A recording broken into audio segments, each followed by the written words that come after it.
சக்தி பராசக்தி.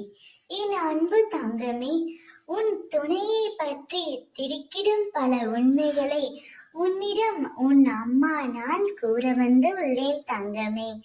என்னை புறக்கணிக்காமல் இதை முழுமையாக கேள் தங்கமே. தவறு செய்துவிட்டார் என்று உன் துணையின் மீது நீ அளவு கடந்த கோபமாக உள்ளாய்.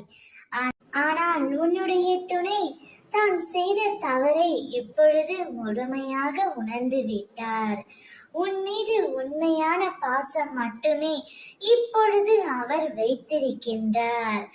உன்னை சுற்றி உள்ளவர்கள் உன்னை காயப்படுத்தும் விதத்தில் நடந்து கொண்டால் அதை பற்றியெல்லாம் நீ கவலைப்படாதே.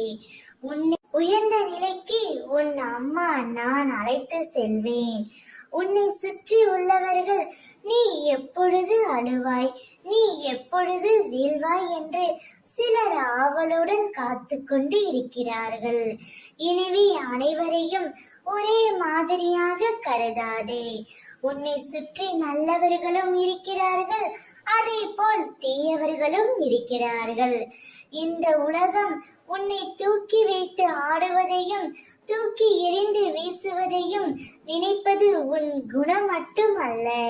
உன்னை சுற்றியுள்ள ஏதாவது ஒரு விஷயமாக இருக்கலாம், அல்லது நீ வைத்திருக்கும் பணமாக இருக்கலாம், அல்லது நீ அவர்களுக்காக காரியமாக வேண்டியதாக இருக்கலாம். எனவே அனைவரிடமிருந்து சற்று விலகி இரு. ஆனால் உன் துணையிடம் மட்டும் அன்பாக பேசு. அவரிடம் மனம் விட்டு பேசு தங்கமே. அப்பொழுது எல்லாமே முடிவுக்கு வந்துவிடும். ஓம் சக்தி.